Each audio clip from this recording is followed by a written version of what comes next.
네, 안녕하세요. 엠피드 대표 이준영입니다. 오늘은 제가 N잡 중에서 하는 것 중에서요, 술집 창업을 하고 있거든요. 술집을 하고 있는데, 거기에 대한 노하우, 특히 아마 퇴근 후에 여러분들이 뭔가 새로운 걸 하고 싶을 때, 술집을 좀 고민하지 않을까요?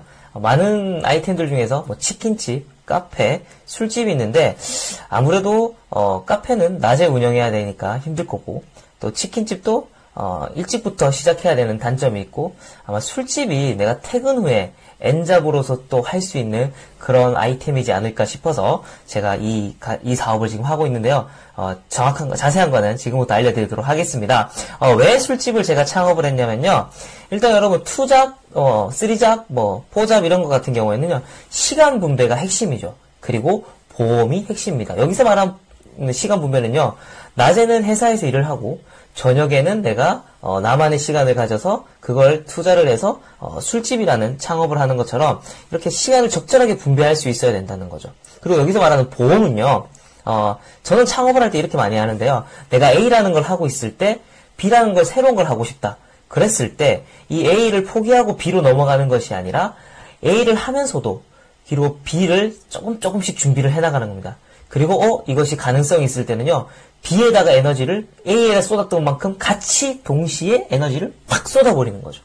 물론 이 동시에 쏟을 때 엄청난 에너지가 많이 듭니다. 정말 힘들죠. 저도 그 힘든 건 알지만 그게 바로 보험인 겁니다. 여러분, 그렇게 해야 창업을 실패하지 않고 좀 성공할 수 있고 안전하게 할 수 있습니다. 어떤 분들은 한 가지 몰입해도 지금 성공할 거 할지 말지인데 어떻게 그렇게 가능하냐 하지만 저는 충분히 가능하다 보고 대신 그만큼의 에너지를 많이 쏟아야 됩니다. 그래야 우리가 2잡, 3잡, N잡을 할 수 있는 거죠. 그리고 오토라도 초반에는요, 사장님이 케어를 해줘야 됩니다. 그러다 보니까 일을 마치고 내가 당장이라도 달려갈 수 있는 그런 이제 시간이 되어야 되기 때문에 술집 창업, 왜냐면 저녁부터 시작할 수 있으니까요. 또 번외로 뒤에서 얘기하겠지만 그래도 동네 창업을 좀 하셔야 돼요. 동네에서. 왜냐면은 내가 언제든지 또 일을 하다가도 집에서 좀 있다가라도 오토로 돌리더라도 이렇게 뛰어갈 수 있게끔. 그래서 내가 살고 있는 상권을 또 잘 알기 때문에 그런 곳에서 좀 해야 된다 생각했기 때문에 저는 술집 창업을 했고, 초기 자본이 상대적으로 좀 적습니다. 역시 이것도 동네 기준입니다. 물론 저는 지방에 있지만 창원의 상남동, 부산의 서면 이런 경우는 너무 비싸겠죠. 제가 말하는 거는 동네를 말하는 겁니다. 그리고 술집 같은 경우에는 여러분들 지금 이걸 관심 있게 보시는 분도 아시겠지만 술을 좋아라 하시는 분들이 또 많이 고민하실 건데, 그러다 보니까 내가 안주도 테스트해보고 술도 다양한 걸 테스트해보고 이렇게 좀 관심을 가지고 집중할 수 있기 때문에 잘 아는 분야라서 저는 술집을 창업을 하게 됐습니다. 저는 지금 어떤 술집을 창업하고 있냐면요, 이자카야를 베이스로 해서 요리주점을 하고 있습니다. 프랜차이즈는 아니에요. 제가 그렇다고 또 요리를 자격증도 있는 것도 아니고 요리를 할 줄 몰라요. 그런데 어떻게 과감하게 이렇게 프랜차이즈를 하지 않고 요리주점을 하고 있는지, 이것도 제가 앞으로 영상에서 많이 풀어낼 텐데요. 미리 말씀드리면 워낙 이렇게 원팩 음식이나 아니면은 일정한 맛을 낼 수 있는 소스들이 정말 시중에 많이 풀려 있습니다. 그리고 유튜브나 이런 데 이미 많은 지식과 정보들이 나와 있죠. 레시피들이. 그렇기 때문에 여러분들도 충분히 프랜차이즈가 아니라도 할 수 있습니다. 저처럼요. 그리고 그래서 저는 지금 시그니처 메뉴는 숙성연어인데, 처음에 메인 타겟은 20대 후반에서 30대 초반에 여성들을 타겟으로 좀 했기 때문에 숙성 연어를 했고, 저희 동네에 연어를 파는 곳이 없더라고요. 그런 시장 조사를 통해서. 그래서 이게 지금 시그니처 메뉴가 되었습니다. 근데 물론 지금은 타겟이 조금 바뀌긴 했지만요, 그렇게 어떻게 바뀌어가는지, 왜 시장을 분석하면서 그렇게 바뀌었는지도 제가 차후에 영상들을 통해서 좀 알려드리도록 하겠습니다.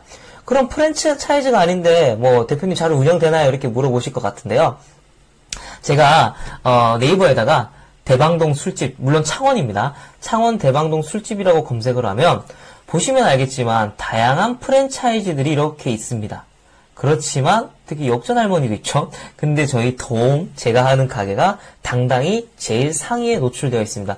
물론 동네라서 술집이 많이 있지는 않지만 그래도 어디에서도 1등 하는 게 어딥니까, 여러분? 누군가 검색했을 때 가장 많이 뜨고. 그리고 보시면은 저는 가장 업력이 이 동네 술집에서 짧은 편인데도 리뷰가 207이나 있습니다. 네. 굉장히 다른 데에 비해서 높은 리뷰를 자랑하고 있죠. 이런 마케팅 전략들을 제가 낱낱이 알려드릴 예정이고요. 배달의 민족에도 저희가 당연히 들어가 있죠. 보시면은 5점 만점이고요. 당연히 리뷰는 바로바로 달아주고 있습니다. 그러면 창업 비용은 얼마 들었냐면요. 일단 참고하실 거는 동네 상권이고, 네, 창원 대방동. 그 다음에 술집 골목입니다. 나름 동네에서 술집들이 좀 모여있는 골목. 그리고 이때 제가 창업은 코로나가 끝날 무렵이었어요.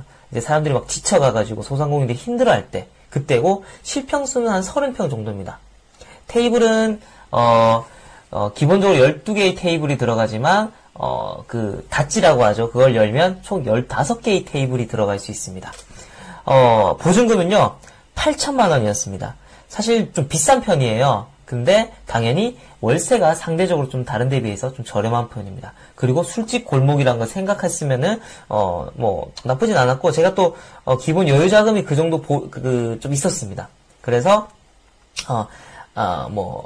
충분히 저는 보증금을 좀 더 내더라도 월세를 좀 줄이고 싶었던 그런 상황이고, 보증금이 어차피 나중에 또 제가 돌려받는 돈이라고 생각했기 때문에 저는 조금 높지만 일반적으로는요 보통 한 4천만 원 정도의 저희 상권에는 형성이 되어 있었습니다. 그래서 그렇게 이해하시면 되고요. 권리금이 좀 쌌습니다. 지금 이때 코로나 때 거의 끝날 무렵에 거의 던지는 수준이었기 때문에 제가 이때 권리금 2천만 원으로 받아왔고요. 지금 저희 상권의 권리금이 다시 어디까지 올라가냐? 바닥 권리금이죠. 한 6천만 원 정도 내외로 올라왔으니까 7천만 원까지도 올라가던데. 어쨌든 저는 4천만 원의 권리금으로서 벌써 수익을 낸 거죠. 그리고 월세 같은 경우에는 190만 원인데 옆에 있는 비슷한 술집이나 이런 데 봤을 때는 한 230에서 50 정도 하는 걸 보면 거의 한 50만 원 정도 저희가 더 저렴하게 가고 있다는 것도 확인할 수 있습니다. 대신 보증금이 비싸다는 거. 그래서 본인의 자금 상황에 따라서 이런 건 고르셔야 되는 거겠죠. 인테리어가 말도 안 되는 금액입니다.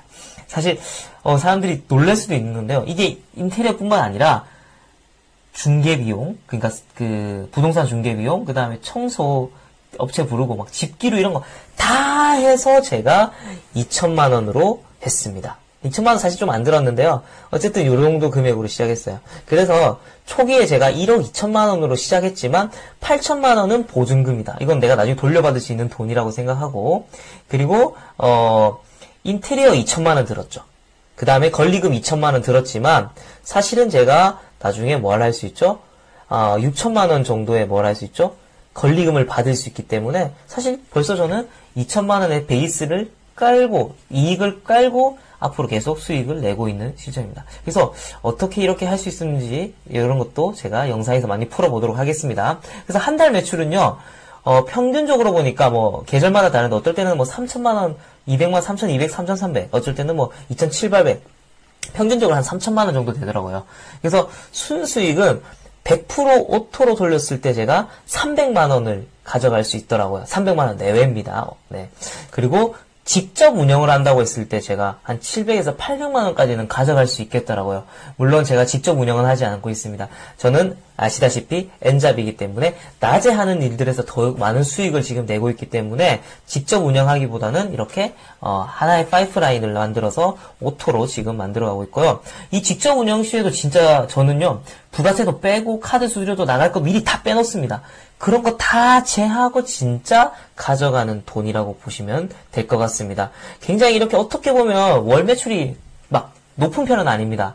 예, 다른 유튜버들에 비해서. 근데 3천만 원이면 동네 상권에서, 지방의 동네 상권에서 이 정도면은 저는 충분히 많은 편이라고 생각하는데, 중요한 건 순수익이죠. 순수익이 제가 오토로 했을 때 10%면은 아프니까 사장 이런 데 보면 나쁘지 않은 거라고는 하더라고요. 물론 더 많이 가져가시는 분이 있지만 저는 제 투자 대비 비용으로 봤을 때는 이 정도면은 충분히 저는 만족하고 있고, 직접 운영한다면은 이 정도 금액을 또 가져갈 수 있다고 생각하면 나쁘지 않은 전략이다. 이런 게 가능한 이유는 뭐다? 바로 프랜차이즈가 아니기 때문이죠. 그래서 여러분들 술집을 창업할 때 프랜차이즈를 하지 않고 저렴한 비용으로 창업했을 때 어떻게 이렇게 금액을 가져갈 수 있는지에 대해서 제가 앞으로 창업의 준비 과정, 어떻게 창업을 준비했는지 정말 열심히 공부했거든요.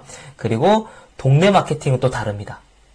동네 마케팅은 뭐 당근 통해서 뭐 하기도 하고요. 뭐 다양한 전략들이 있는데 이런 것도 알려드릴 거고요. 사람 관리는 어떻게 해서 지금 쓰고 있는지, 오토로 돌려가고 있는지, 그리고 나름 지금 맛집으로 하고 있는데 그 다양한 레시피들도 공유해 드릴 예정이니까요. 좋아요, 구독 눌러주시고 앞으로도 많은 관심 부탁드리도록 하겠습니다. 그럼 오늘 영상은 여기서 마치도록 하겠습니다. 감사합니다.